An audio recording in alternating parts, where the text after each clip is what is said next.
Here. Garner. Here. Herzog. Here. Olmsted. Here. Peschel. Here. We have a quorum. Okay, and tonight will be led in the Pledge of Allegiance by some students from Lakeside Elementary.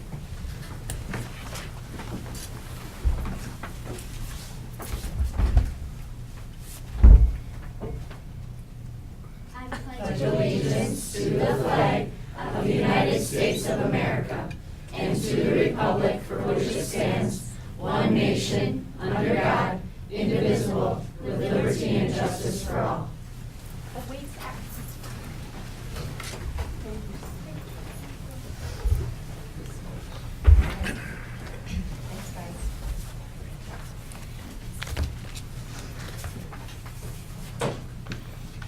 Okay, the next thing on our agenda is to recognize the Oshkosh North High School basketball team. All right, so come on up, guys. And you're gonna have to sit down, otherwise our necks will get sore. So, we just wanted to recognize you. This is amazing what you guys have been able to achieve. I can't imagine the determination, commitment that it took for you guys to get this far. So let's share some stats that I got from some folks that are. Do you want to get in the picture? Do a selfie? Do a board selfie. Selfie with them? Yeah. All right. So North. Get This signatures just in case. yeah, right. When they make it big, right? So this season was 27-1, amazing. Oshkosh North won the FVA title with a 17-1 record for the 7th time in school history, and you set a school record with 27 victories on the season. This is the first basketball state championship in Oshkosh North's history in 46 years, and in the last 2 years, your overall record has been 52-2. Holy smokes! Well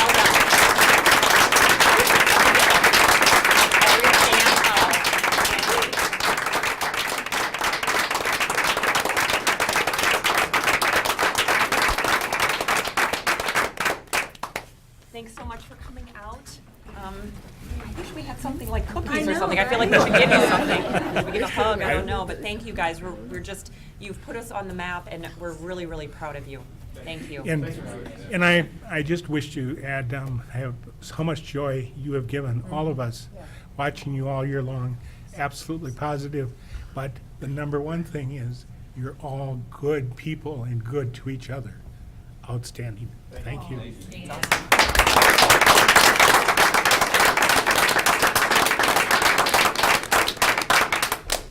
Thank you, coaches. Yeah, thanks guys. Great leadership. Yeah, you too. Thanks for coming in tonight. Thanks guys. Bye-bye. See you tomorrow.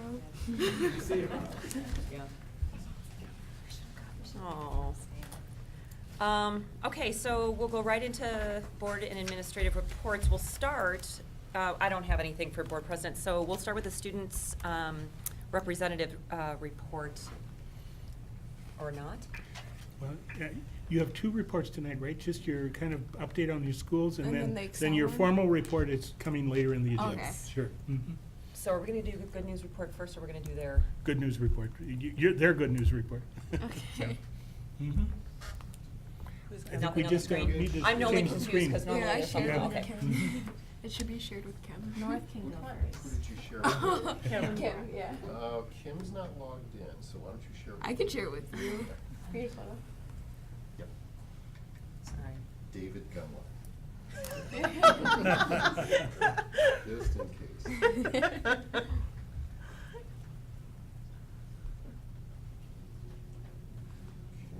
work. Got that one. Thank you.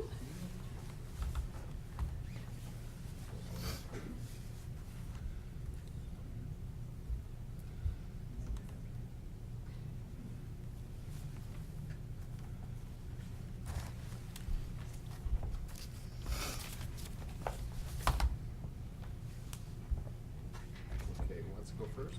I guess I'll go There first. Go. All All right. right. Sure. Oh, thank you. Mhm. Okay, so keeping up with the Spartans, we have a very interesting episode this month, as you can tell. We have a lot of big things going on. But before I get into sports, I'd like to start off with a couple of school events, because that's important. From last month, we had Write Your Life, and that's where a group of youth from all high schools, including West as well, came together to interact with seniors to write their life. I was a part of the event, and as you can see, I was pictured with my senior, Bob Habel, and he's 92 years old, and it was an amazing event. I actually go back to read to Bob once a week now because we just started that bond, and he's just super funny, and I'm glad to have him be a part of my life now. And I encourage anyone in the future to be a part of the event. Our Communities One group are currently working in Unity in the Community that is helping to learn more about immigrants and refugees. The event is happening May 5th at the Leach Amphitheater, and they would really appreciate it if all of you could come out to it. Okay, wait. May 5th. Thank you. Yeah. Okay, Communities 2 is partnering with Davis Child Care to build an outdoor classroom. It's an outdoor learning opportunity and encourage exercise, creativity, and collaboration. And this is a great opportunity to just help with social growth and a new way to learn. Some student spotlights. Here pictured on the left is my very good friend, senior Isaac Bach, who took first place at State Forensics. What was he telling me? He was telling me that this was like the first time this has happened in a very long time. But like this year, I guess going to state is no big deal for us.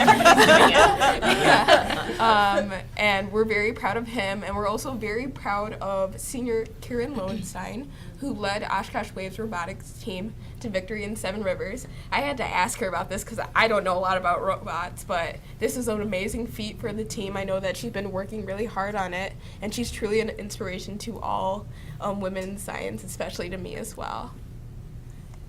Next, we have the school walkout, which was on March 14th, and typically this has been a topic of controversy, but at North, it was great because we worked with our administration team, and we had about 100 students walk out, and it was very organized, and it went very smoothly, and it's something that I know my VP, Brock Damo, was very proud of because he curated the entire event, and it was just an amazing thing to see people stand up for what they believed in.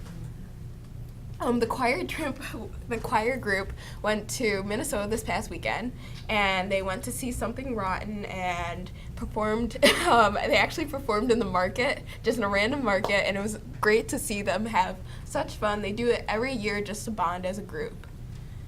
Okay, now sports. Winter sports, they wrapped up. Senior Dalton Holmes actually went to state for wrestling. He didn't advance far, but we're still very proud of him. Our dance team also went to state, and we're very proud of them. But we're super proud of our basketball team. As you guys clearly stated before, this is a great feat for North. We've never had a state championship, and as Stan said, they're all a great group of guys, and they truly work together. It was a very close first game. It was definitely a nail biter. I was on edge, but the second game was great to watch, and it's something I'll always remember. Spring sports, due to the weather, we haven't really had a lot of spring sport events. So like tennis and can't remember the other one, haven't started yet, but soccer, we have actually won our first game against Slinger. Track had their first meet on the new track and against West, and that was great. Softball won against Kimberly yesterday, 15-1, which is astounding. Whoa. Yeah, and baseball is also leading off to a great start. So that's all we have. This is what we have coming up. I invite you to go to the Pops concert tomorrow, and you can read the rest of what's going on. And I'll be back next month to keep you updated.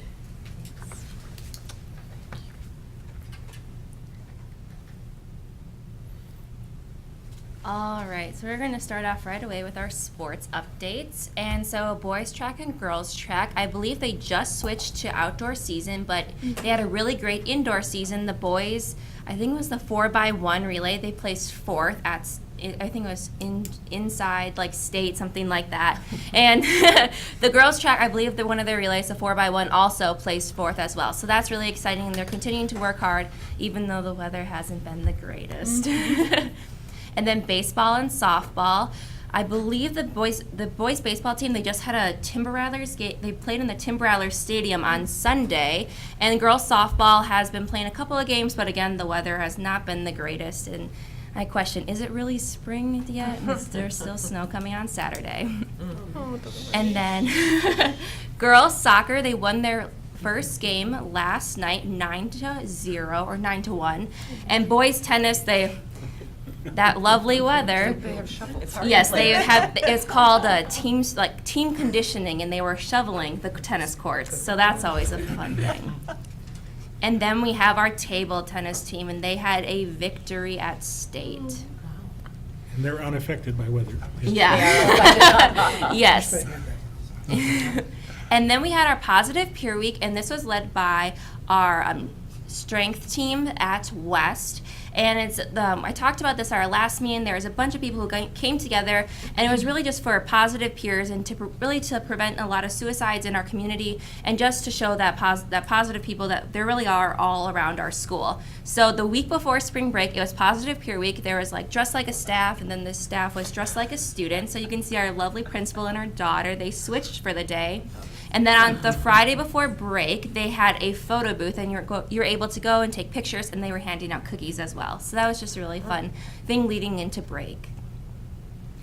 Over spring break, we had a lot of opportunities for many students, but one that really stood out was the Spanish students in the Dominican Republic. So once you are after level 2 of Spanish, you're able to go, they hold it once every 2 years, and they go to a Spanish-speaking country, and you stay with the host family, you do a service project, and you really just experience the Spanish culture. And it was just truly amazing to see all the pictures. They were able to meet so many new people. They were actually speaking Spanish with their host family, so when they came back, they were so incredibly tired because speaking in a whole other language is so difficult. But leading into this, they were reduced 3 days because of, again, the lovely weather, and they were stuck in Chicago for 3 days. But then they were able to go, and you can just see the faces of Amelia, she's on the right, and Maddie, and Maya on the left, and they just had a truly amazing time, and their stories are just wonderful. So, I believe it was yesterday. So leading into this week, a bunch of the students, we were talking about how we had this assembly, and everyone is so confused, and none of the teachers knew, and everyone's trying to guess, and nobody has any idea. And we're sitting in there, and all of a sudden, everyone's looking at social media and sees that the Packers were at Appleton North. And we're sitting, and all of a sudden, they walk in, and everyone's screaming and cheering. But it was really cool to see. It was a really fun assembly, and everyone's really happy that they kept it a surprise because it truly was a surprise. But they really talked about just being like equality, being inclusive, like not bullying, and just being like a positive peer, just like we had before break, really just being positive peers to the people around you. And then during that time, students were able to go and talk to them, ask questions, and they answered them in front of the whole entire gymnasium. And it was just really fun. And the prom proposal? And I have a picture of it. And we're also given $2,000 for our physical education. So that was really also such a blessing as well. And then we had our prom proposal. So during these questions, Taylor went down and he asked them, and it was a total surprise, and all of a sudden he had Bubba help him ask his girlfriend to prom. It was really cute. You can't top that. Yeah, you really can. Yeah. He set the bar very high. All right, and then to kind of finish up, this week, our student government we do a fundraiser once a year, and this year we are continuing what we did last year, which was our Journey Together fundraiser, and it leads into our open mic night. Journey Together is an organization that trains service dogs, and it's for victims of PTSD. So these were puppies, so we were able to pet them, and our goal was at $1,000. Last year we actually raised over $1,000, so we're hoping to beat that goal again. And if we get $1,000, then we get an hour-long lunch. So we're really trying to motivate the students, donate, but really the biggest motivation is the dogs. And we were walking around with them yesterday, and kids were coming out of the classrooms because teachers were letting them, and petting the dogs, and it was just really fun to see, and everyone was just so happy because who does not like a good dog petting? So they're coming back tomorrow and Friday, and then during our W hour, we will be having a learning session where kids can they're having people from the charity come in, and we're going to learn about what really is this organization, but besides petting the dogs. So that's it for today. Thank you. Thank you, girls. Okay. So rather uneventful weeks then, huh? Yeah. I know. Okay, we'll go right into the superintendent's good news report. Good evening, and welcome to the Superintendent's Good News Report for April 11th, 2018. The Webster Stanley's fourth grade students had the opportunity to travel to Madison on February 23rd. While they were there, they visited the Wisconsin Historical Society Museum, the state capitol, and then on March 6th, Representative Gordon Hintz spoke to the students about Wisconsin government upon return. Mystery readers ready for 4 at Peace Christian School. Our preschool program there. Peace Christian Preschool are enjoying mystery readers every Friday from March 1st through the end of the school year. And some of the guests include members of the church members, community helpers, and OSD administrators. Congratulations to Oshkosh West High School students shown and listed here who qualified for state wrestling, swimming, and vocal. Also, congratulations to Oshkosh West students who qualified for the solo ensemble, and we already heard about the table tennis success.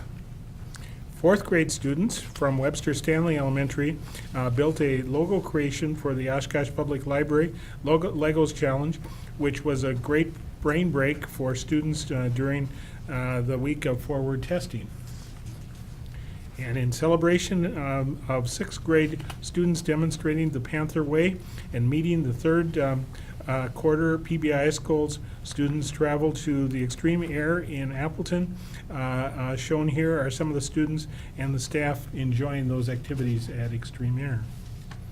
Congratulations to Tipler and ALP ALPS students pictured here who are recognized for their citizenship and academic achievements for the third quarter of the school year. Oshkosh West Spanish students on the spring break. We've learned about that already. I'll just skip right through that exciting trip.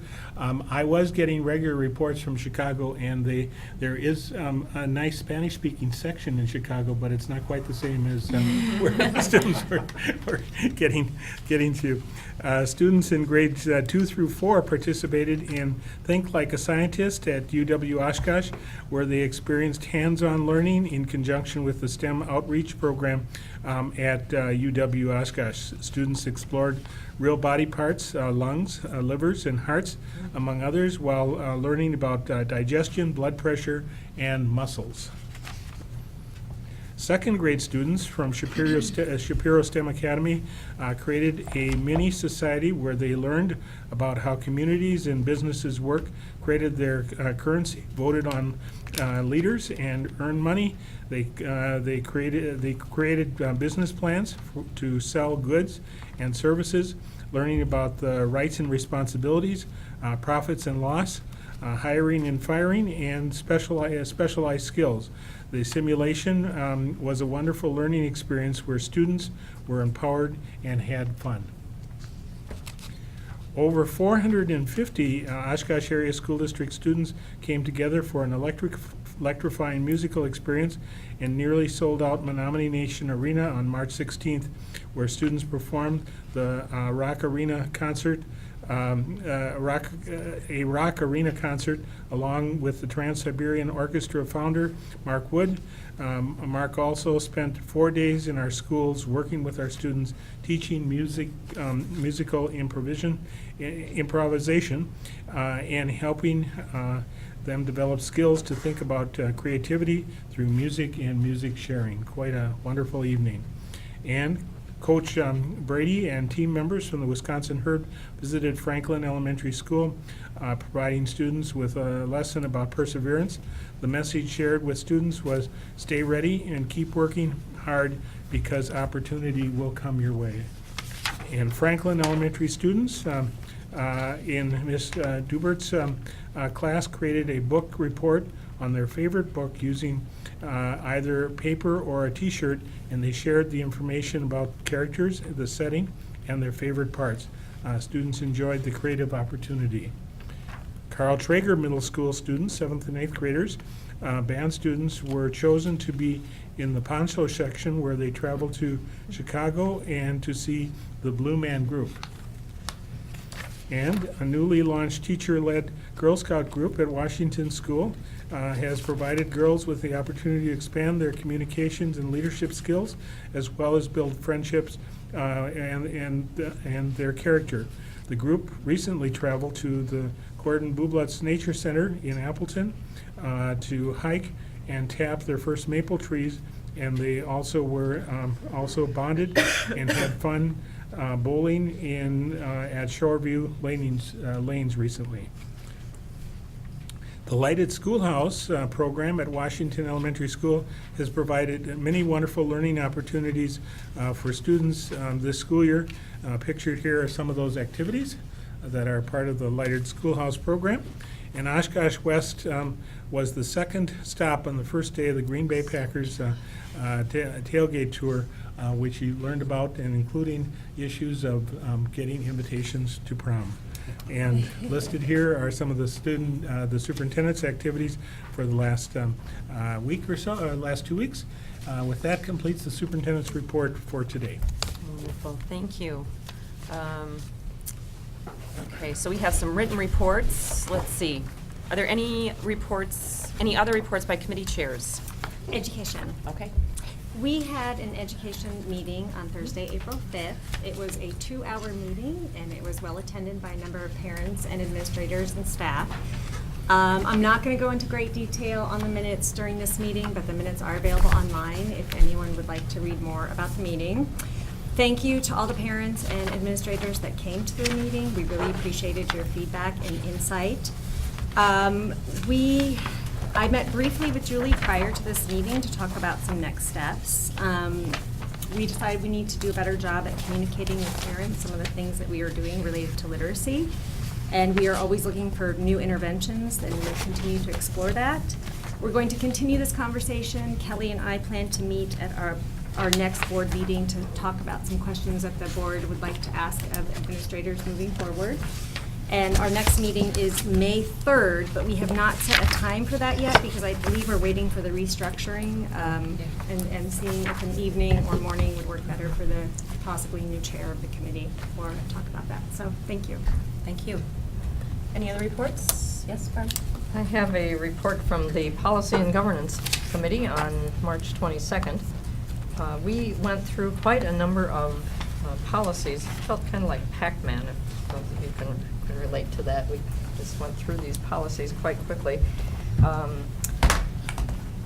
I'm not going to read everything on this list, but I'll share the highlights. We had some district compliance officer updates, which meant changing names in certain policies. They dealt with non-discrimination and equal opportunity across 4 or 5 different policies. We also had one against prohibition against disability discrimination in employment and also student anti-harassment. So the updating of the compliance officers means that people have a specific person whom they could contact if they had a concern or an issue. We also had Neola updates regarding committees. Most districts across the state have had to make some changes in their policies related to committees as a result of an Appleton School District court case, which had to do with committees and publicly noticing their meetings. So the only additional changes requested by the committee were to add the court case as a reference on a series of policies. There were approximately 7 of those. The Health Advisory Committee also shared some updates with the Policy Committee. One dealt with immunization, another with control of casual contact communicable diseases. And all of these policies I've mentioned should be on the agenda of the April 25th meeting. We also had some other policy updates. I'm not going to read the specifics, but if anyone would like a copy of these minutes, you can contact the district office and they'll be happy to share those with you. There's one on orientation, which relates to the employee handbooks. There was a policy update on required student academic standards, which identified the source of a legal requirement to identify student academic standards at the first school board meeting in July. So we have something to look forward to. There was a policy dealing with the election of school board officers. change in the English language proficiency to specify the change from early language learners, or ELL, to simply EL, meaning English learners. We had a policy on early college credit option, another one on school counseling and career planning to define the role of counseling and academic planning, and the obligation to assure accessibility. There's a change in a policy dealing with a physical exam related to a tuberculosis screening questionnaire rather than an actual test or a shot. There was a weapons policy we took a look at to recognize the limited circumstances in which adult non-students might possess a weapon on district property.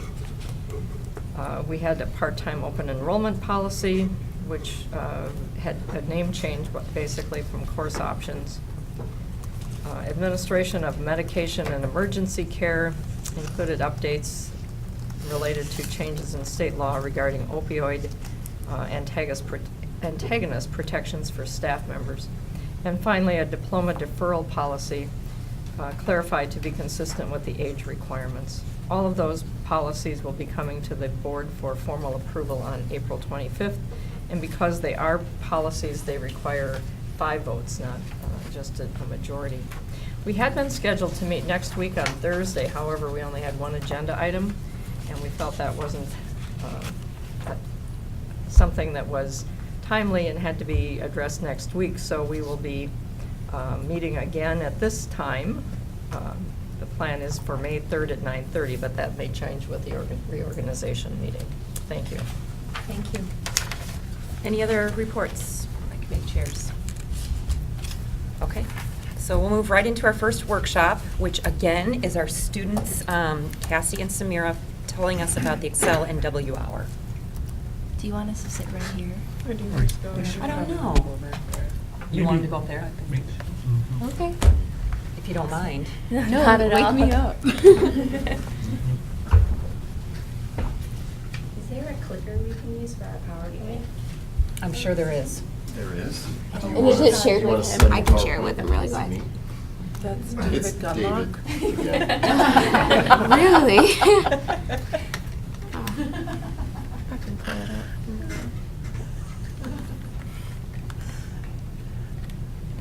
What the?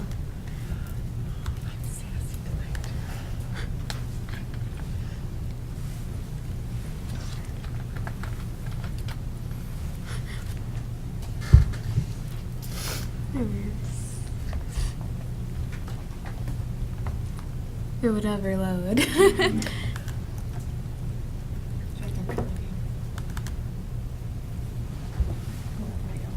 Yeah. Gotta love Chromebooks.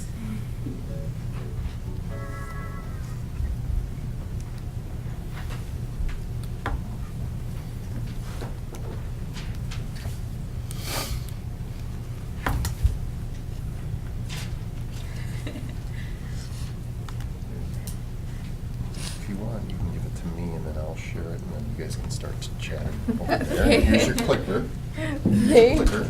Thank you.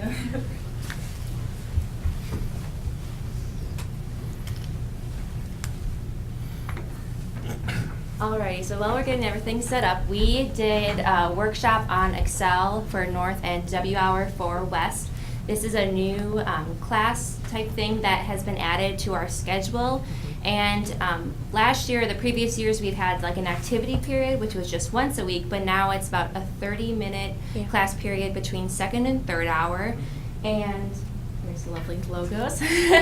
But it's been added, and during this time on Mondays, we have homerooms, and we have a designated homeroom teacher. And during this time, there's certain things that we do that administration assigns for us. So juniors could be doing like ACT prep work, or freshmen, sophomores, juniors choosing classes, seniors doing college prep stuff. But and then Tuesday through Friday, you can sign up in Efficiency, which is like the little Scheduler? Yeah, scheduler. Mm-hmm. And from there, you can do clubs, meet with teachers to get help, and yeah, so we're gonna kind of describe that. So we already did like a little summary of it.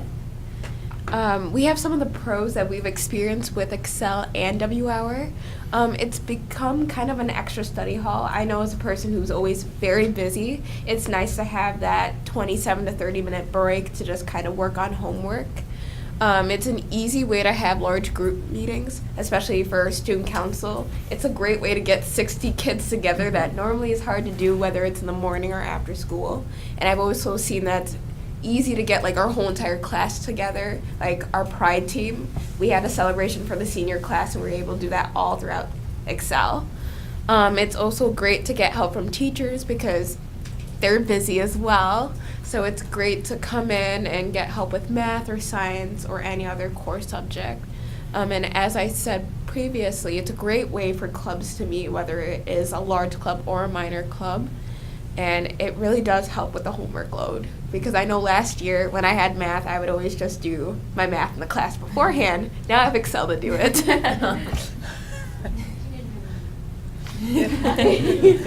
All right. So we have there's a lot of pros about it because it really has been a great addition to our schedule, but along with pros, there are some cons about it. The assignment process of it in the beginning of the year, it was a huge problem with students getting assigned randomly to other classes. So you could be assigned to a random like freshman or sophomore level class and you wanted to get help from your teacher. And one of the huge problems with that was with the efficiency because, well, I know for West, we are a huge school and North is pretty large as well. So I met with Mrs. Cole about it. We had a Cole's Cabinet meeting, which is a student advisory group, and she talked because there is such a mass load of people, the program is meant for like a smaller group. So they're just really trying to work with it, and they're working with the person who created it. And then another problem with that is students were checking their phones to see where they were going, and because that's what the program was messaging them about where to go.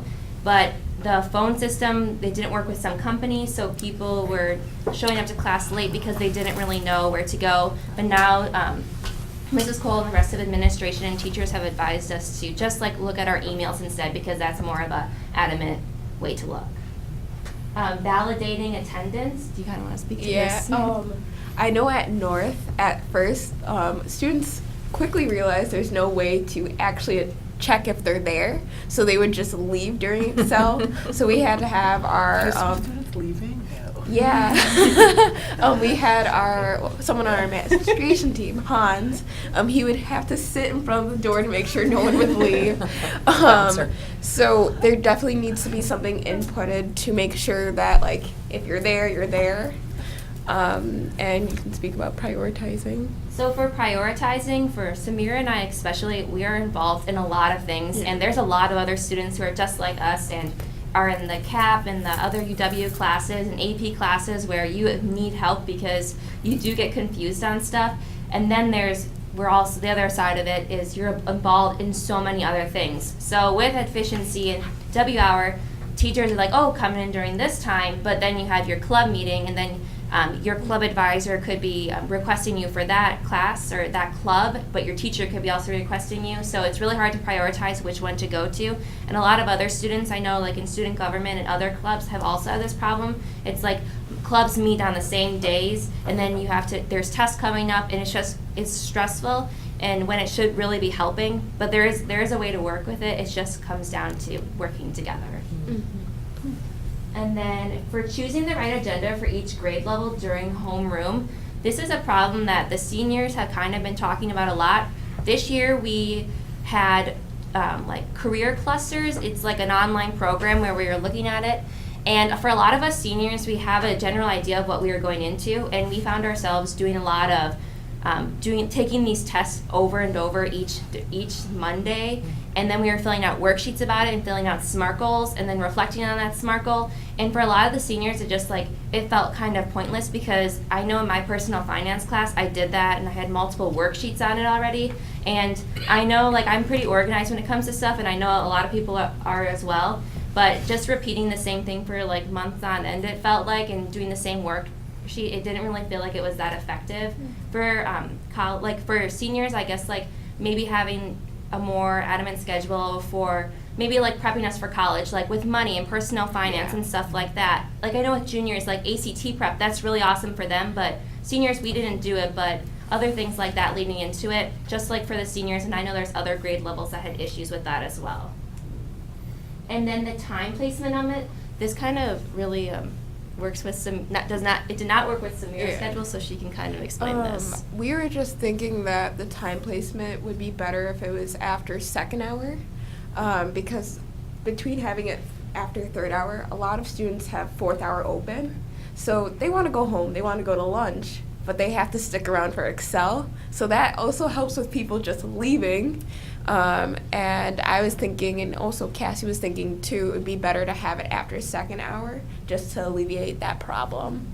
And then do you want to explain the youth options? 'Cause Okay, you were a yeah. part of it. I am a youth options student, and Excel at first caused a lot of problems for me because it was my youth option class at UWO is right during that Excel time period. So I was getting marked absent and getting detention slips and getting emails home. So I'd get a text from mom and dad, "Why aren't you at school?" I'm like, "I am at school." So it would be best if we try to work something out with like excluding special students who can't be there during Excel instead of getting that call from mom and dad. And then there's also the problem of like, there are students who have study hall around that, and for juniors and seniors, there's the open hour. So at the beginning of the year, students thought, oh, well, I don't have a third hour, because last year or the previous years with activity period, second hour was attached onto like activity period. So if students had second hour open, they didn't come to activity period most of the time. But when now you have to be in your W hour or Excel hour, and you are getting marked for attendance. So people didn't know this in the beginning of the year. Now they know more so now, but kids still complain about that. So I don't know if we have a solution to that, but that kind of leads us into our next thing. So each con, we kind of came up with our idea of maybe a solution to it. And these are just ideas and they don't have to be enforced, but just because a general idea. So the assignment process, making it easier to be reassigned to classrooms. So we obviously know with technology, it's never our best friend. There's always going to be problems with it. And with efficiency, because we are such large schools, there's always going to be a problem with someone getting assigned to a different classroom, a different teacher. So I know right now at West, we're not allowed to have a teacher reassign us to a different classroom. So I guess just like working something out with that, that if you are getting assigned to a freshman level class and you need help from your UW bio teacher, being able to get reassigned into that classroom would just alleviate the stress more, because like I said, like W hours, being able to talk with your teachers and work with them helps so much, and getting that help is truly what we need. So just making that reassignment process easier would really help a lot. With validating attendance, we thought maybe if we did it instead of doing it through Efficiency, doing it through Infinite Campus, because we already have our attendance sheets through there. So maybe if we have it in Infinite Campus, you can easily submit it, and it's verified, and there are consequences, accurate consequences for not being there. And it would just be an easier process for not only the students, but also the teachers too. And then for prioritizing, we were thinking maybe having like a preliminary spreadsheet to avoid overbooking with clubs and classes. We know this is never going to be perfect because there are so many different clubs and there's so many different varieties. But when it comes down to it, maybe just having like an overall basic spreadsheet of, oh, there's an AP Government and Politics review session during this hour, there's a pre-calculus review session during this hour, student government during this hour, so students are able to see and not being selected for random things, and they're able to choose themselves. And then also just trying to choose the right agenda. I know this is not something that's like always up to you. It's typically just based on that school. But having teachers and whoever does make the agenda for homeroom meet together and not necessarily have seniors taking or listening to things about the ACT or career clusters, but just focusing it on that grade and making it more grade focused. And one way to maybe alleviate some of the stress of choosing the agenda items for what to do, because I know sometimes it feels like, oh, we need the students to do something, this is the one time we have them, is ask the students what they want to do. For the most part, for the people who are really organized and on top of things, yes, we want a study hall, but there are other things that we'd want to do, like maybe going over some financial stuff or scholarships for seniors, because Definitely. college is so expensive. Yeah. And we have a designated W hour for scholarships, but having like a kind of a spreadsheet of maybe how to do the scholarship process a little bit easier, or looking for it in different websites besides just the scholarship page on the Oshkosh Area School District. For the West, I know we have one at least, but just having that would just make it a lot better and more useful of our time. And then the time placement of it, we talked about this earlier, making it early in the day, possibly between second and third hour. And now I know for West High School, and I believe, you have a combined lunch with everybody now. But with West, we have 4A now, so with efficiency, they go straight to lunch after. So with that, having it between second and third hour, you have that extra study hall, that extra little study time before your you would have it before your third hour class. So for a freshman, it would just make it a lot easier for them as well. And then we didn't really have a solution for youth options or traveling teachers yet. We wanted to just make sure that was known by you guys and that you consider it, because I know that a lot of the younger students that I've talked to, they would have like a CAP class, like CAP chemistry, but Mr. Stens goes to North first hour, but then is at West the rest of the day. And that's a tough course, and they would really appreciate having help from them. So just trying to consider that and trying to find a solution for that issue. And that's all we have. Yeah. Thank you. Do we have any questions? It's highly pretty reasonable. in all seriousness. Have it done, right? Make it so. I'm assuming that administration is aware of some of your solutions or all of your solutions, and that you're working with them to address those? Yeah. We've definitely talked about Yeah, it. I think a lot of students have it's been brought to the attention of not just administration, but the teachers as well, and it's been slowly going up to the top. And I'm a part of the student principal advisory group. It's called Cole's Cabinet. We've talked to Mrs. Cole about it, so a lot of the issues with like the programming and like the scheduling and stuff, that's been kind of brought to her attention about it, and they have been trying to find solutions, but just some of the other things, yeah. Thank you. Good Did job. you ask other students, did you get input from other students on what they, do you, get a broad Yeah. sense so that all different types of students got to Definitely. hear some of the cons and the good stuff? Yeah. The principal advisory group, it's a really diverse group of kids. Some kids who like school, some kids who do not like school, different backgrounds, different clubs and stuff, and everybody was able to give their input on it. So this is a pretty good demonstration of what those thoughts are. And then in my other classes, besides like my CAP classes and UW classes where I've heard input, I've had other classes in the hallways between walking to W hours. Some kids, their frustrations have been let out, and I've overheard them. So this has been brought to our attention. I just asked my bio class, how do you guys feel about Excel? And these are some of the things that they told me. Yeah. All right. Thank you. Thank you so much. Appreciate it. Okay, we'll jump into our next workshop, number 2, Robotics and AI, ensuring students are college, career, and community ready, 2030 and beyond. Ooh. I feel like we should have music. Thank you. Thank you. Zeus, Zarathustra, or something like that. I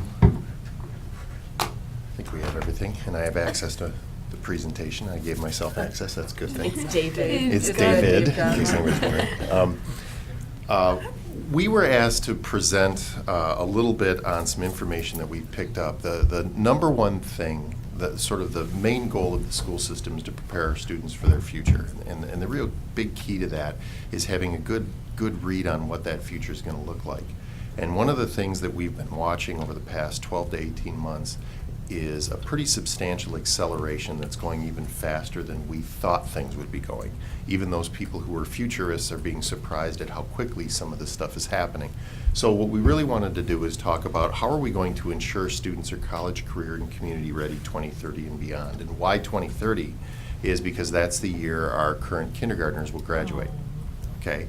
The overall takeaway is, at least that I got as I prepared this and as I saw some of the information that you'll see going forward as we do this, is I don't think we have as much time as we thought we did, because things are accelerating even quicker than we thought. And other entities, whether it be other countries or other communities, are taking steps to leverage that. And we feel it's important for us to do that as well. But in order to really understand that, you really have to understand where we're at. And we are currently in what's called the 4th Industrial Revolution. If you look, the first Industrial Revolution took well over 100 years. It was really based upon mechanization and steam power. And you'll notice these revolutions start shrinking in time. The second industrial revolution was mass production. Henry Ford, assembly line technology. Now, that was really based on electricity. And that lasted about 50, 60 years. The misperception is everybody thinks we're in the third industrial revolution right now, which is the digital revolution. That really was pre-2000s, okay? And that's focused on automation, supply chain management, books like Friedman's The World is Flat that talks about how that's why everything's manufactured in China, et cetera, et cetera. We are actually in what is called the fourth industrial revolution. Robotization, nanotechnology, genetic manipulation, artificial intelligence. Those are the key industries that are receiving tons of investment dollars right now and that are really reshaping what's going on. And according to the World Economic Forum, the speed of the current breakthroughs has no historical precedent. When compared with previous revolutions, the fourth is going at an exponential rate versus a linear pace. Moreover, it's disrupting every industry in every country. We've seen this before. In Wisconsin, we've seen this before, and it was the agriculture industry. In the early 1900s, well over 40% of us in Wisconsin worked on farms. Now it's, I think, 4%. So we went from 40% to 4%, but it took decades. The changes that we're going to see are going to hit all industries at the same time over the span of 1 decade. And so that's why we feel it's really important for us to continue to keep an eye on that. What's really interesting also is that the top skills are also evolving. In 2015, which is 3 years ago now, these were the top 10 skills as reported by the World Economic Forum. You can see in there we still have, critical thinking, quality control, creativity is way down at the bottom. This is how they've evolved in just 5 years. Complex problem solving, critical thinking, and creativity are the top 3. What's really interesting is number 10, cognitive flexibility. The one thing you've heard me say at other presentations is we really need to have a system where students can learn, unlearn, and relearn at an ever-increasing pace. And that's going to require a great deal of cognitive flexibility in order for that to happen. That is different than the systems that we all went through because you didn't really need that much cognitive flexibility because things didn't change all that rapidly. So, are you an optimist or a pessimist? I've been looking around and kind of keep an eye on the stories, and they get really scary. Sort of the rise of the machines. You see Hal there on the left, and 50 years ago, 2001: A Space Odyssey was released, and CNN showed all the tech that was in that movie, and all of it exists actually in front of you as board members right now. Flat panel screens, two-way video conferencing, etc. The only thing that really isn't mainline at the moment is HAL and artificial intelligence. And they talked about, well, is that coming next? Humans and machines are already beginning to merge. They anticipate in the next 10 years you'll see normal skill replacement. Drivers of cars, people who work in grocery stores. A lot of things, if you can write an algorithm for it, it will be gone. They said it'll be in about 30 years that you'll see more creative changes. Surgeons, authors, artists. You'll see that the technology start to move into those spaces. So Elon Musk does a pretty dire warning about AI and really talks to us a lot about the idea of who's building in the ethical algorithms into the artificial intelligence. And those are some of the comments and those are some of the questions that we have to start asking ourselves as a society. There's a lot of talk about the integration of artificial intelligence in the human body. The person on the right screen there said basically in order to keep up, we'll need to implant AI into our brains. And there's already tons of research firms that are working on that. Well, I would kind of categorize most of that in the mainstream media as the pessimistic side. There is a really, really exceptional book. It's a bestseller right now, written by Friedman, the same person who wrote The World is Flat, called Thank You for Being Late. And what I really like about it is it's an optimist guide of how should we prepare kids to thrive in this age of acceleration. And the book is kind of busted up into 4 sections. Reflecting, accelerating, innovating, and anchoring. And just to give you a quick overview, the three largest forces, when he's talking about reflecting, he's reflecting on how is this happening? Why is this happening?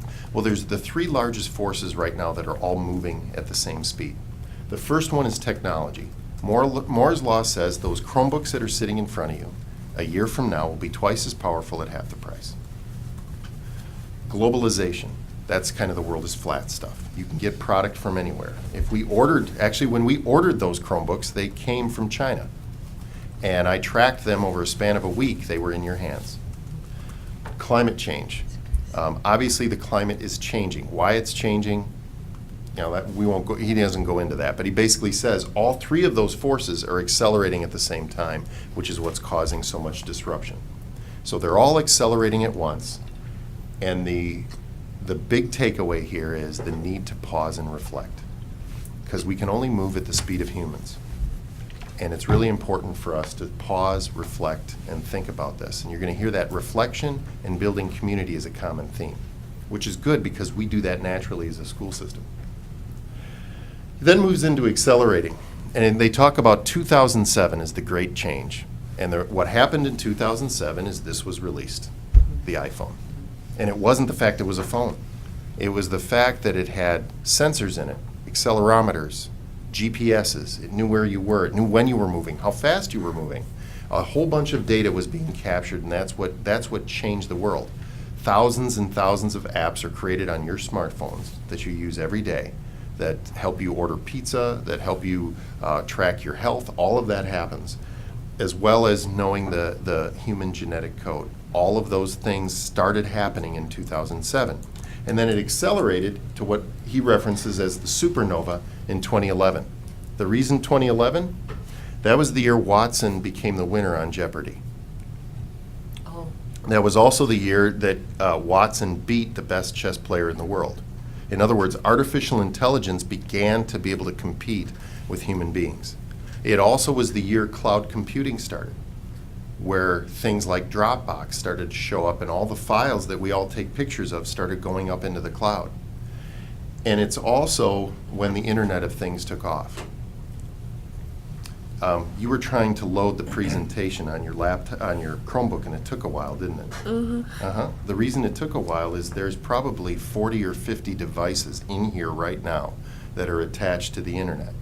Now, we have sufficient bandwidth for it. I'm not sure why it was slow. We'll figure that out tomorrow, believe me. But it's one of those things where the Internet of Things is also bringing all of this together. And all of this is happening at the same time. And you'll notice I got our little Learning Without Limits logo in the bottom. People often asked why we didn't do this earlier. We didn't do it earlier because the technology was too expensive to deliver the same thing.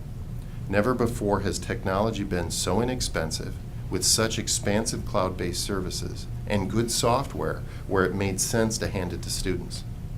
So that's all happened around post-2011. Then talks about innovating. So how do we adapt? Because this is frightening people. This is moving so fast. How are we going to adapt in this kind of era of change? Talks a lot about STEMpathy jobs. These are jobs that incorporate your ability to work with human beings as well as technology. And those are the jobs that are going to be of great availability. They also talk a lot about how instead of having artificial intelligence, what we're really going to see is more intelligent assistants. We have Siri, we have Alexa, we have people who are talking to their homes. They're constantly seeking information. The things that we would normally have to look up are now just available by a request. Friedman talks a lot about the need to pause and, most importantly, start having conversations about right and wrong. We need to start having, never before has digital citizenship been so important as when we're living in an era of exponential change like this. And that's why we're focusing more and more on how to appropriately use technology, how do we begin to not be played by technology. All you need to do is go to the news tonight, and they will talk about Russian meddling in the elections, which was done by Facebook bots, which are artificial people on Facebook. And all of that was run not by human beings, but by technology that was programmed by human beings. And it's all running on automatic. So there's a lot of discussion about the value of right and wrong and also the value of community. Things go sideways really quick when we let technology get in the way. Go to a restaurant, see a family and watch the family where they're all looking at the screen instead of talking with each other who are sitting 2 to 3 feet away. That's probably more of a problem than a solution. So the solution is more face-to-face discussion and face-to-face community. And that's where our building community through education piece is so important, because we have so many conversations with the community about what do they want us to focus on in terms of providing technology access to our students. The last section is how to anchor yourself. And this is where he gets real optimistic. Talks a lot about, we're going to see a lot of assistance and adaptation. There's lots of exoskeletons that are helping people walk. There's people who haven't seen before who are now seeing with digital retinas. You're going to see some things that are just absolutely amazing in terms of integration of human beings and machines. But while this is happening, collaboration and trust and personal interaction is the absolute #1 thing we have to be focusing on.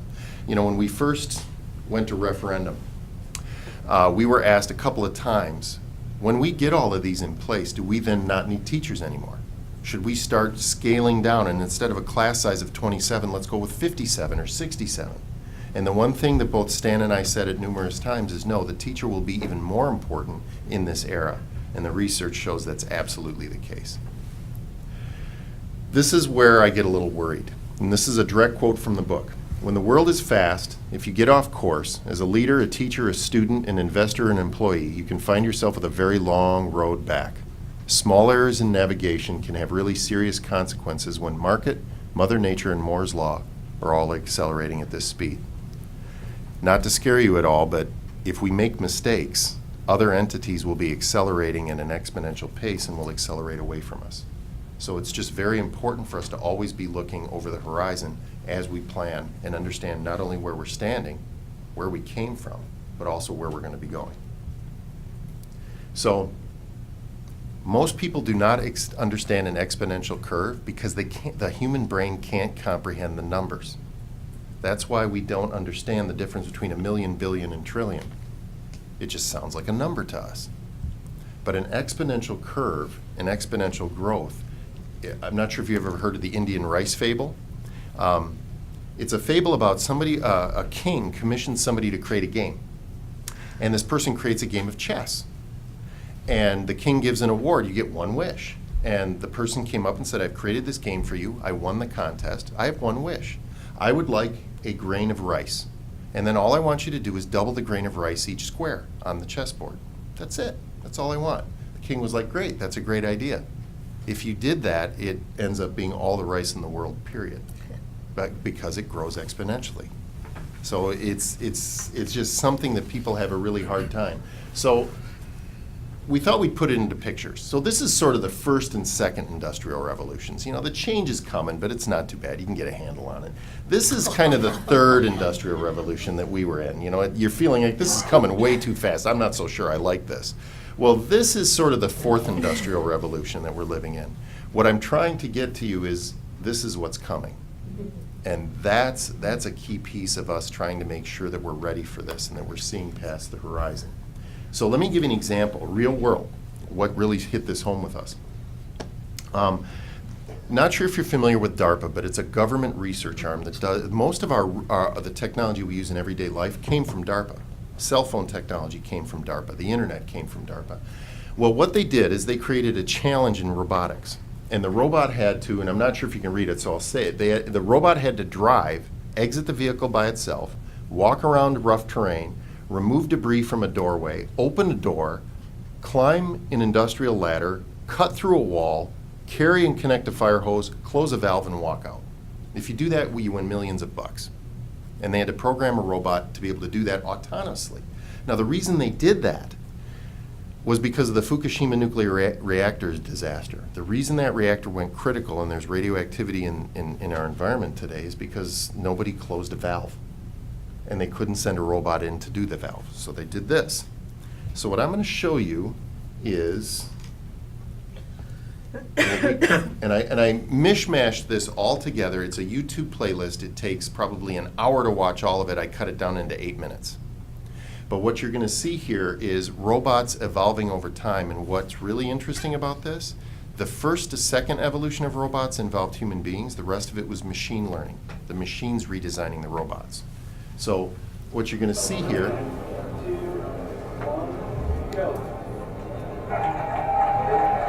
So these are the robots. Notice how slow they're moving, and they have to be autonomous.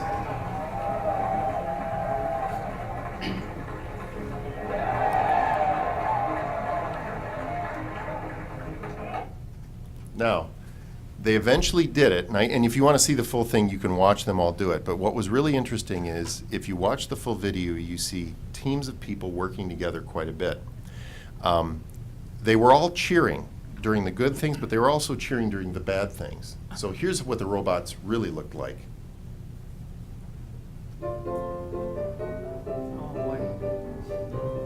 So they didn't do too well.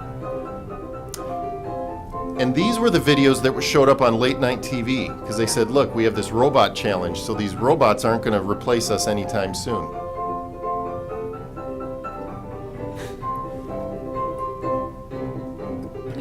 Yeah. This is one of my favorites.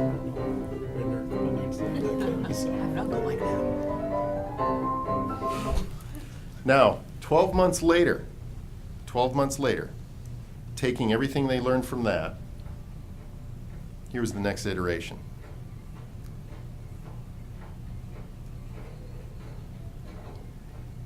And what amazes most of us is how fast the changes started to be made.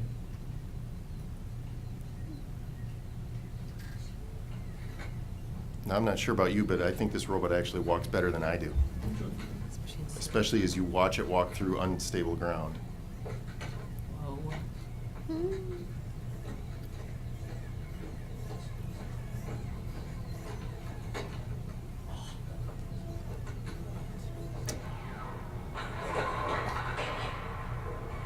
So they start beating up on the robots a little bit.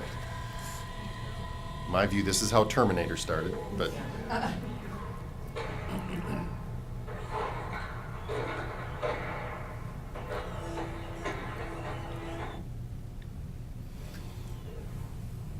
So this was a design, machines designed, well, you could have it do this instead, and it's a little bit more agile.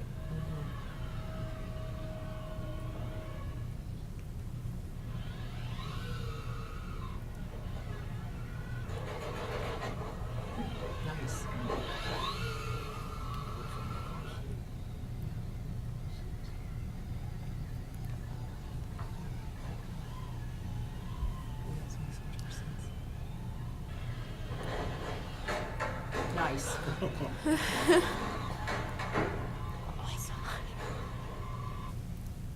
So this was 3 weeks later. So mind you, that last one was the one that I saw at a conference where they said, wow, isn't that going fast? And by the time I was able to show it to the tech integrators, this was the next video that was showing 3 weeks later.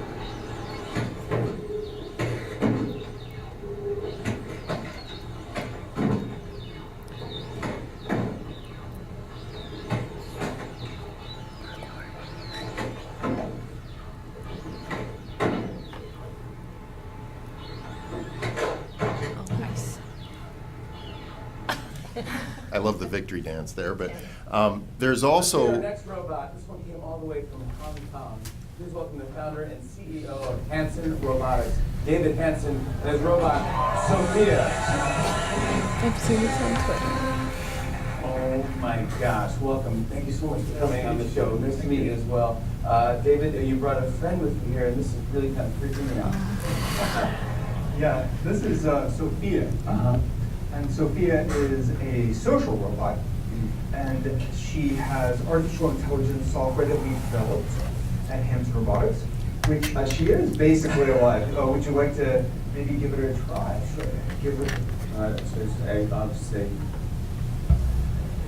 It's like, you see how awkward my first dates are. It's a robot. Oh, I'm getting nervous around a robot, very pretty robot.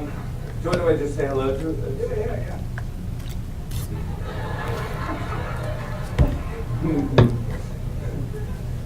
Hi, Sophia. Hello, Jimmy. Do you know where you are? Of course.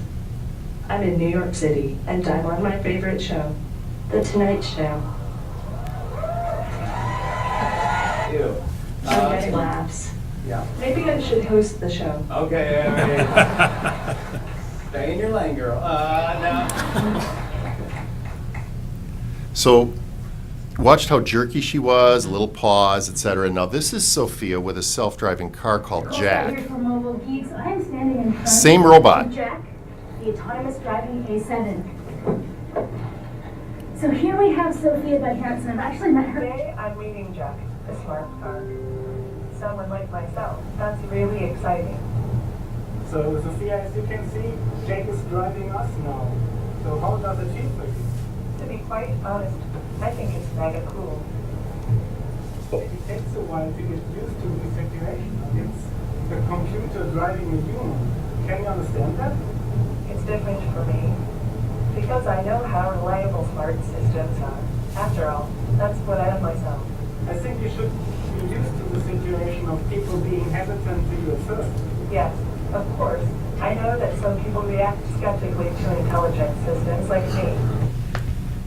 So there's also another one that I didn't put in there that just was released a short time ago where she actually spoke to the UN and has been granted citizenship in Saudi Arabia, just so you know.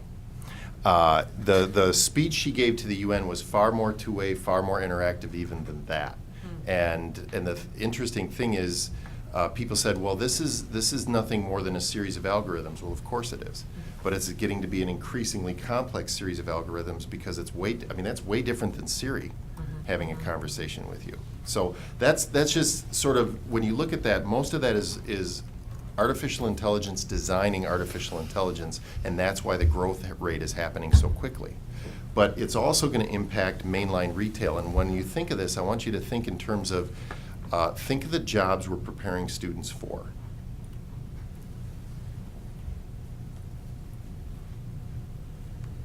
Finally tonight, in this emerging age of drone deliveries and driverless cars, technology now brings us Robo Pizza. Carter Evans shows us how Silicon Valley is reinventing the pie.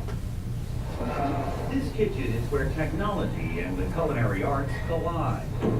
Humans and robots work side by side at Zoom Pizza in Mountain View, California. And go ahead and place your order.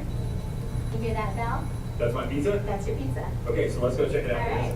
Veteran restaurateur. There's currently 5 million restaurant workers in the country who may not have a job.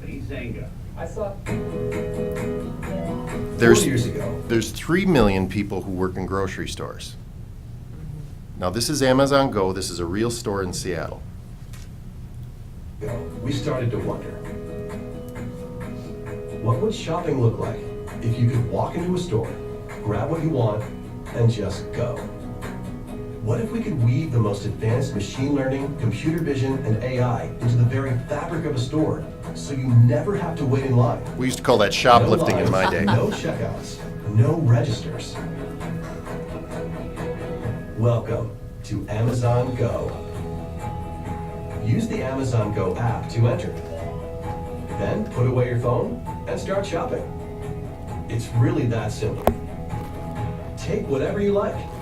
Anything you pick up is automatically added to your virtual cart. If you change your mind about that cupcake, just put it back. Our technology will update your virtual cart automatically. Good girl. Oh, I don't know if I could ever So, do that. how does it work?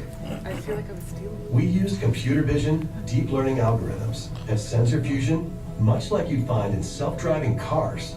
We call it Just Walk Out technology. Once you've got everything you want, you can just go. When you leave, our Just Walk Out technology adds up your virtual cart and charges your Amazon account. Your receipt is sent straight to the app, and you can keep going. Amazon Go. No lines, no checkout. No, seriously. I buy too much then because I wouldn't see it adding up. I know. I Like, walk out. Just- $700 out of your account.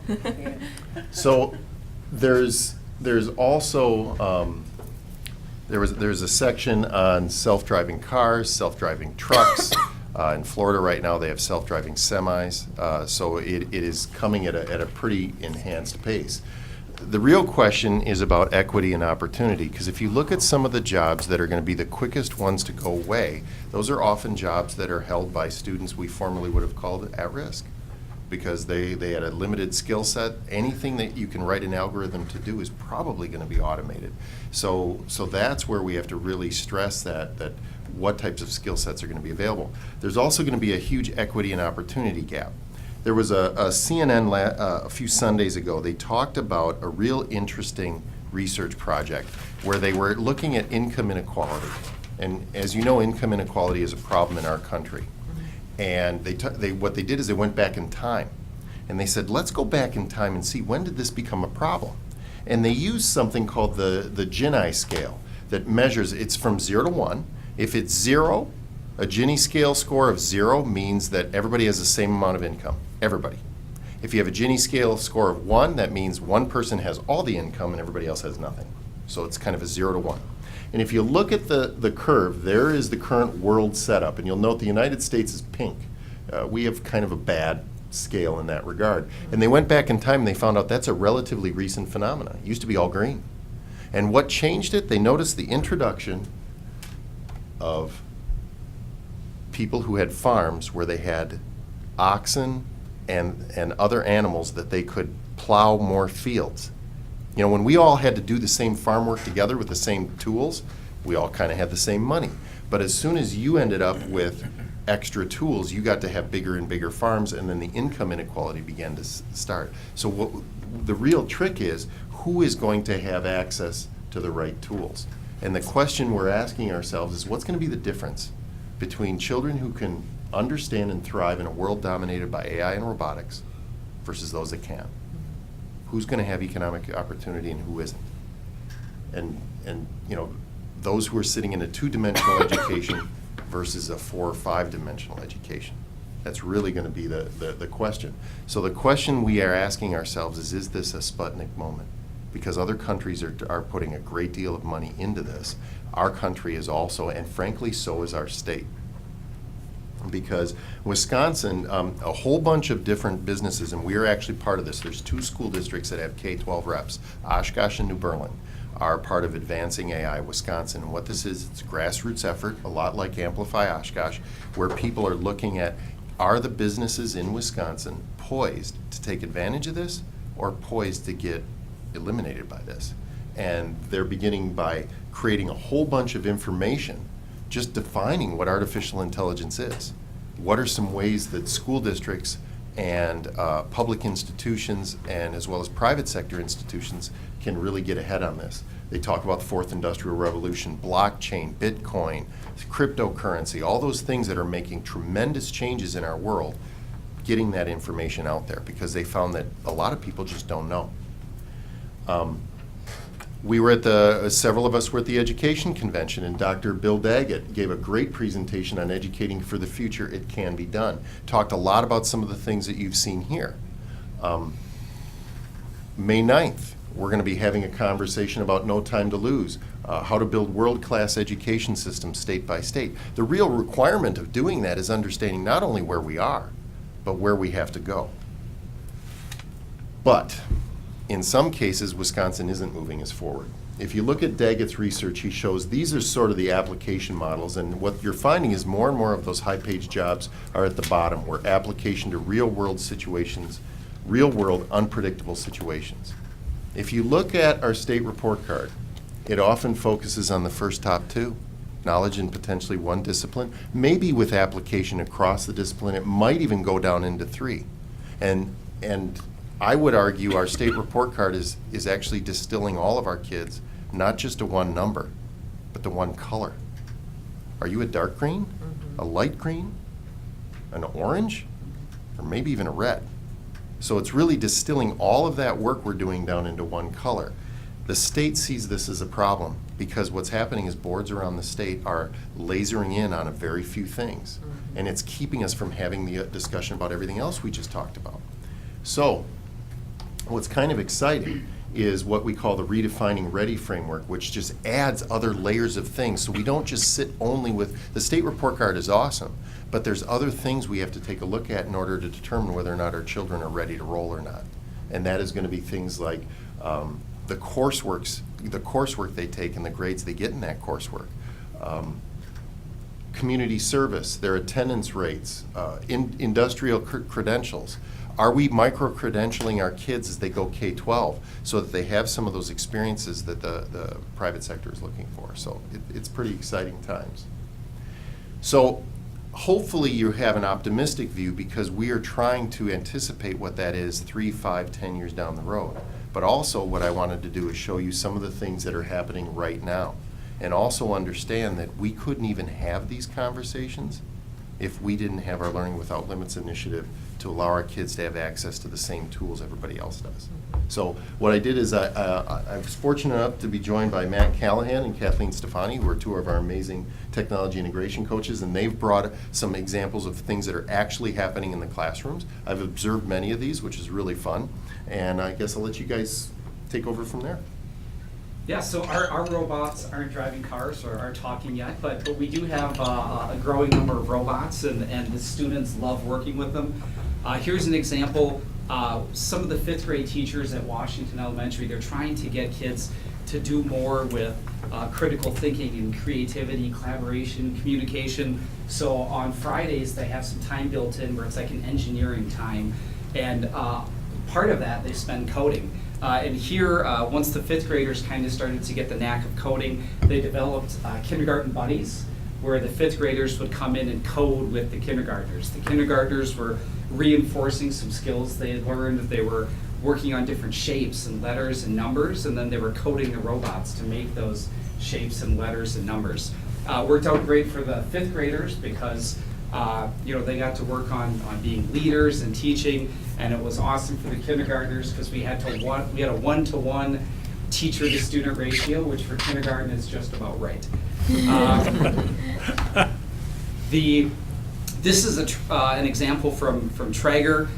There's these little programmable mice. They're incredibly expensive at $20. They don't require any type of a device. All you do is at the top of it, it has arrows, and you click the arrows in sequence, and when you hit the green button, then the mouse will move in those directions. So you can see in the picture to the left, they were trying to program the mice to go and get to the cheese, and they quickly moved into integrating it with some different subjects. The picture on the right, the students were being given math problems, and then they had to code the mice to go to the answer. So they were working on some math and some coding at the same time as well. And then my last example.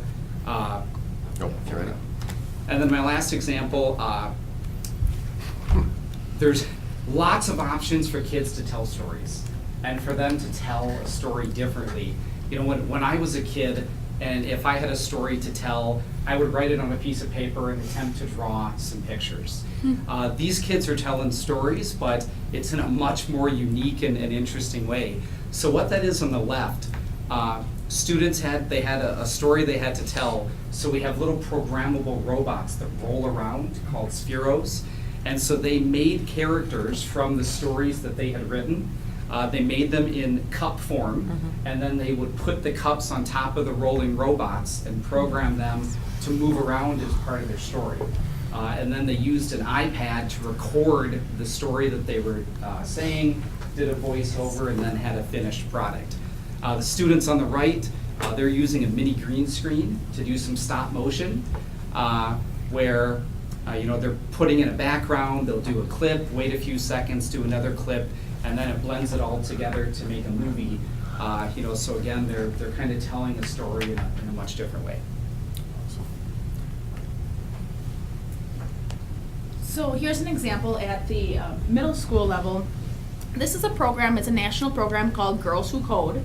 And we combined South Park with Traeger and Tippler and Alps students. So these 16 girls met after school for an hour and 15 minutes, 19 times. We met once a week throughout the school year, and they coded. One of the tasks for the project was an impact project where they focused on animals in the Humane Society. So the students in the upper right designed a story. They actually did all their own graphics. They did a lot of the artwork digitally, and they narrated stories of the different pets to help them find a home. The girls in the bottom used Scratch. We used the program Scratch quite a bit to develop stories or games that helped the students identify animals catching healthy foods versus unhealthy foods. So one of the reasons why I was very passionate about this program was because not a lot of girls are going into coding, STEM, IT type of careers. And if you look at statistics from code.org, there's actually about 66% of girls from ages 6 through 12 that are enrolled in some type of STEM or technology program. By the time they're 13 to 17, that number drops by half to 32%. And then in college, it's 4% that are studying that. So really just getting girls into the program as well. We also had a different program that was a partner with Women in Technology. This program is called WIT for Girls. And both in the last program and this program, I should mention, we had business partners. The Girls Who Code, there was a representative who was a developer for J.J. Keller that facilitated with some of the harder coding. And with this, we had Bonnie Tomlin from Fox Valley Technical College. And she worked with the HoloLens in her department.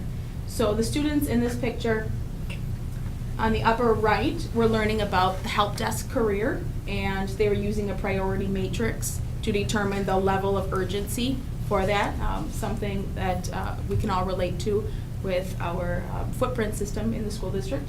The students in the bottom right are programming a computer, so they're practicing being programmers.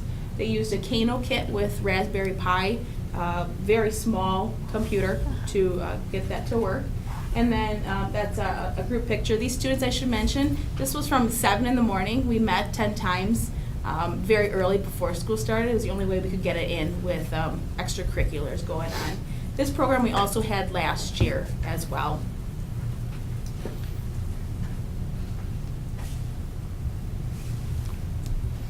Smith elementary students love to code. So in this picture, students had an opportunity in the middle for PBIS recognition, and they could choose lots of different options. One of the things that they chose to do was code. They used the Chrome Music Lab, and they were creating and making music. Code.org, here's an example of a picture of Made with Code. And then the two pictures on the left and right are students that gave up their recess time twice a week. We had 20 students go through and have a coding club. So with the support of administration, we purchased Ozobots, which are literally this big, and they can be used with Chromebooks to code. So students learned how to calibrate the Ozobot by holding up. It works with light, so they had to hold the robot to shows using a computer. Then they would program the different steps in, and then load their code with a series of the light would flash, so it would read these series of flashes. So the students were able to make geometric shapes. The program would say draw steps, draw a square, draw a rhombus, and different types of math concepts. They learned about angles. Right was a right angle, a true right turn, or a slight right, which was about 45 degrees, and they really had a lot of fun. We have a video on the next slide that shows their enthusiasm.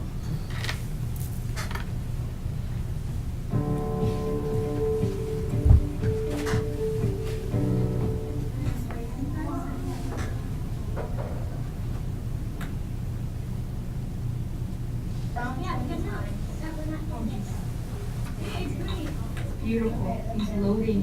Okay, here's my Christmas tree lights. Now let's remove them and say.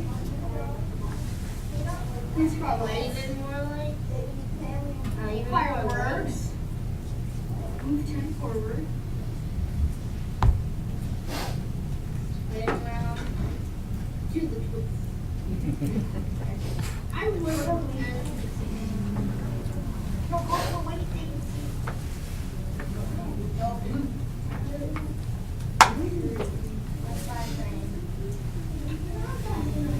wait, one last thing. Woo! Wait, you're just going? Yeah. We didn't even put it on our screen. Fireworks. Fireworks. I think we finished. It's so cute too. I want to keep it. So the interesting thing is I got to work or see some of those students earlier this week, and while the coding looks semi-simple, they continue to increase the complexity of the geometric shapes. They build in color changes because the bots take different colors. But what was really interesting was some of the students, you can get the robot to do the same thing with 2 different sets of code. One's really efficient, one isn't. And that was interesting listening to the conversations amongst the students about you've heard us say before, really it isn't getting the right answer, it's getting the best answer. And there's several that had the best answer because what they ended up doing is running subroutines, which is the same code over and over and over again, tied to a series of geometric shapes. So I was there, 15, 20 minutes, and it was amazing to watch them go through that progression in such a short period of time. So the other thing that's really important to know is I think Kathleen understates her involvement in the Girls Who Code Women in Technology piece. The reason we have that here is largely due to her, and she's been shepherding that and pestering me for a long time, right? Making sure that they have access to everything they need, and it was really fun watching them go because when I'm having meetings with the Amplify Oshkosh group, those are the people that they keep talking about, those that they want to continue to keep people involved in those particular areas of expertise so that they can employ them someday, and it's pretty exciting to see that. So congratulations to you. So that's really great. So I get, that kind of brings us to the end of our presentation, and we get back to how do we prepare students for their future, and I'm often reminded of Wayne Gretzky, and he talks a lot about a good hockey player skates to where the puck is, a great hockey player skates to where the puck is going to be. That's what we're trying to do in the Oshkosh Area School District. We're skating to where the puck's going to be, and that's not always easy. And we could not do it without your support and without the community's support, because we had to share with them, this is where the puck's going to go. This is where we're trying to get to, and we can't do it without your help. So thank you for that. So I guess I'd open it up for any questions. And we will present next week. I'm meeting with Steve Eliason, and I'm going to present him with a copy of exactly this presentation because Steve is always thinking about where do we need to go. Mm-hmm. And let's. Crazy. Any questions? That was eye-opening. Thank you. Are you optimistic or pessimistic? I'm always optimistic. Optimistic. I Good. think the first step is always admitting that doing the research and seeing how fast it's going and where we need to go, and having those conversations of, hey, we need to really look at this or we're going to fall off, and having those far-fetched conversations that seem so far-fetched and they're really not. No, they're not. Mm-hmm. And the other thing, what you noticed with what our students were doing, and Matt's example was a clear example of that, the interpersonal relationships are a key piece of that. That is not going by the wayside. And that's the one thing we talk a lot about is that is the fuel tied to the other advancements that will allow our children to be successful. So. I just have one comment. It's not really a question, but there is a book that just came out called iGen, and I don't know if any of you have read it. I have not. But it's a sociologist out of San Diego. She's a PhD, and she talks about the impact on our on children's social emotional development as she watches graphs, right? She can't tell you why, but she can say in 2011-12 we saw, these problematic emotional regulation issues literally take a left-hand turn. So it was cruising along, and in 2011-12 it it skyrocketed. Right. And so as a sociologist, she went back to try to figure out what happened in 11, 12. Was it market conditions, right? What could we trace it back to? And what it looks like is that's when the market was saturated with phones. And the premise of that book is access to new, they call it new media, access to new media. What is the impact, and what is that having, what is the impact on our children at different developmental stages? So it's interesting as we move more towards, integrating technology into our lives, always keeping a little bit of a so what's the impact? Let's not forget that we're not wired for this. No. And our children are absolutely not wired for this. And they're at developmental stages when this can actually be a problem. So. It can, and that's where, you're also seeing that anytime you have a new technology come in, society has a hard time dealing with it. And that's one of the key pieces of the book. He says, we're not even having time to digest the new tech. For example, Uber comes in, well, Uber's going to get replaced by a self-driving Uber, and we don't even have the regulations and laws put in place for the first Uber yet to deal with that. So that's where that constant recentering back to the relationships with individuals, sense of community, continue that. That will help. But yeah, that's a big concern. We don't evolve as fast as technology does. No, we will not. We're slow. Mm-hmm. Can I kind of say something? Sure. I think this is really cool because thinking about I'm graduating in 2 months, and when I think about elementary school, I just remember I was constantly doing flashcards of addition and subtraction. I was never working with robots. Yes, around the world. It was like a math competition where you're using flashcards, and it's so cool to see the opportunities that students have now. And I've had so many opportunities just growing up, but this is just amazing to see, and it really is eye-opening. And I hope that the people out there that are watching are able to see this because there are so many amazing opportunities that are coming out there, and critical thinking is just such a huge thing. You're no longer just working with quarters and nickels at the cash register. I'm sitting in my math class now, and I'm like, how is this going to help me? Sine, cosine, I'm not going to use this. But it's not just sine and cosine, it's the critical thinking that comes along with it, as my math teacher is sitting right behind you guys. But it's the critical thinking that comes along with that. I've gained so many life skills just studying it, and just the opportunities of these critical thinking situations, it's just amazing to see. Thank you. Thank you. I had a quick question. Kathleen, how would somebody get involved with Girls Who Code, in case people are watching and have questions on that? There are a lot of opportunities.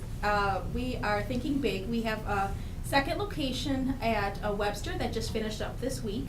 So if anybody is interested in being a facilitator and leading a group, that would be, you could contact Women in Technology, you could contact me, Kathleen Stefani, and we could definitely set you up. You don't have to be a programmer. No. Right? You just Just have to know enough to help the students. They work through their own problems quite a bit.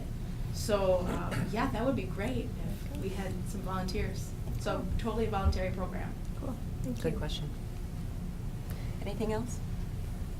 All right. Thank you so much. Thank you so much. Appreciate it.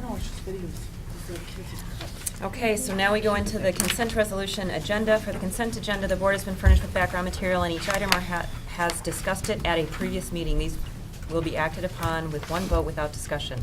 If a board member wants to discuss any item, it will be pulled out of the consent agenda and will be voted on separately.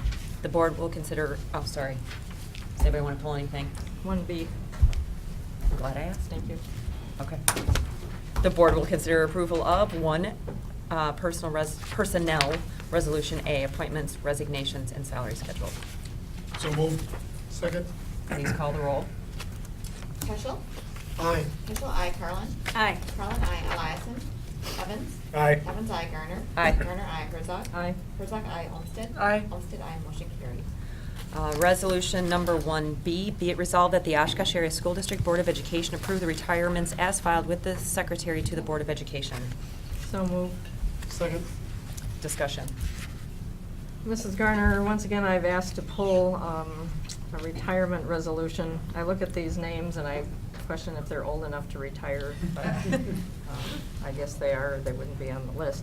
I've been in the classrooms of many of these people, and I know them to be outstanding individuals, and I just wanted to have an opportunity to thank them for their contribution to the education of the literally hundreds of children who have passed through their classrooms.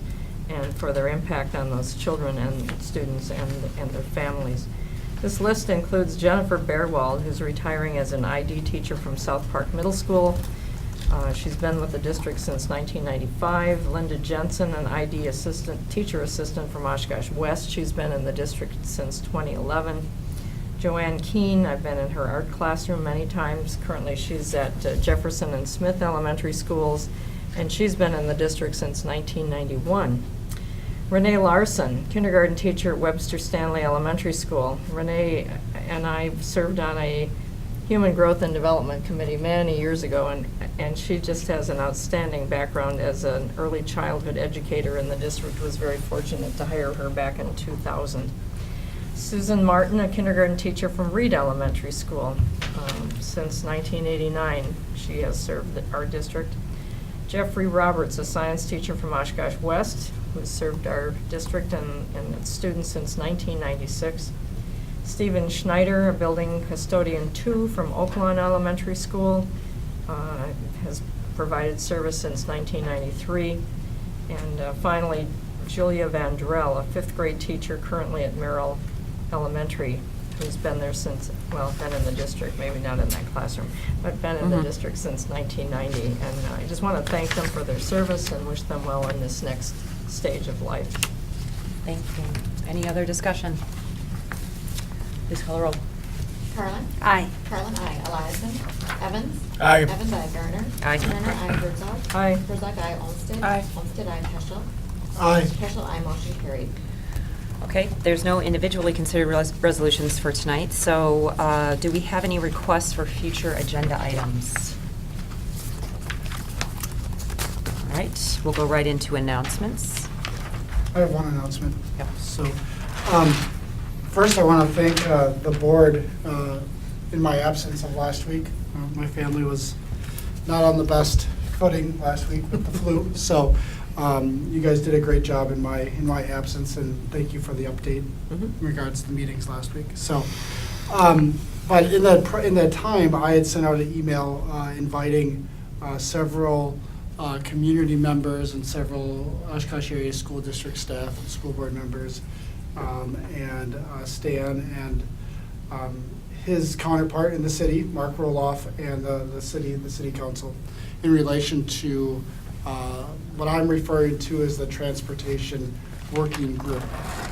Back in January, we met as a joint board with a joint meeting with the city council, and I had volunteered to head up kind of a working group on transportation issues within the Oshkosh area school district. And so I've kind of convened that meeting, and I don't have the date right in front of me. It's May 2nd. Really May is. May 2nd, wasn't I it? believe. Yeah, May 2nd, I believe At at 6, at the Oshkosh Public Library in the basement in one of their meeting rooms. And so I really wanted to focus on putting it out to you that I haven't heard back from any board members that had showed their interest in being, attending those meetings and being part of that process. You guys, I think many of you have accepted the invitation. But in the email, I'd asked for roughly 2 school board members to be involved in that. One of them is myself. I thought I responded to you on that. What's that? I thought I had responded to you on that. I thought I did too, but I will. I definitely saw volunteer. several accepted invitations, but I didn't. Nobody's saying that they want to be the So if member. you want to be in it, email Bob. Yeah. Okay. But at the same time, we are noticed as a full board to be involved in that discussion. And so I just put out 2 members as just kind of an idea of a good working number for those involved in that discussion. I'm definitely not opposed to all of us being involved in that discussion, and I think it would be highly beneficial for all of us to be involved in that. If that were the case, I would also amend that to invite more city council members to be involved in that discussion too. So, because I really think it's kind of the village mentality here, is that it takes the village to kind of create that short and long-term solutions that we might be looking for. So, so if the board wants to go in that sense that multiple members of the board want to do that, I'm more than willing to communicate that change out Okay. fairly quickly. So I don't know if that's something we want to kind of gauge now, or if that's something that we want to. I think if we want to be part of it, I think it's more appropriate to email you directly and Okay. do that offline. So- Because it's really Okay. for announcements, so I don't know. Sure, that's fine. So what I'll also do is I'll go back and look at the emails, the responses that I got. And if I didn't follow up, and there's a chance that I didn't follow up because of the condition of myself and my family last week. So I'll go back and acknowledge any of those that I may have received. So, May I thanks, Bob. suggest that we'll be posting it anyway as a public meeting, Yeah. so whatever So number of anybody board can show. members can attend idea. will Yep. be able to be covered. Yeah, Mhm. absolutely. And Sherry's already done that, I believe. So I think Right. she's already So done that in it's, motion. yeah. And I guess the committee can decide who is voting or not voting member, but I think the word is spreading that it's underway, and this evening, at listening hour, we heard from Sister Mary Jo, who came to just say thank you for the progress being made, and Dave Okay. was able to share with her some of the results of the statistical analysis that already has been done. So I think we're on a good road. Good. Thanks, Bob. Yep. Any other announcements? Okay, hearing none, we'll move into adjourn to executive session for the purposes of considering the employment of an employee over which the board has jurisdiction and exercises responsibility, and to confer with legal counsel for the board, who will be rendering legal counsel for the board concerning strategy to be adopted by the board, 19.851C and G Wisconsin statutes. And number 2, considering the disciplinary data of specific persons, 19.851F Wisconsin statutes. A, review expulsion recommendation from expulsion hearing officer for a high school student who engaged in conduct constituting repeated refusal or neglect to obey the rules, 120.131C E Wisconsin statutes. So move. Second.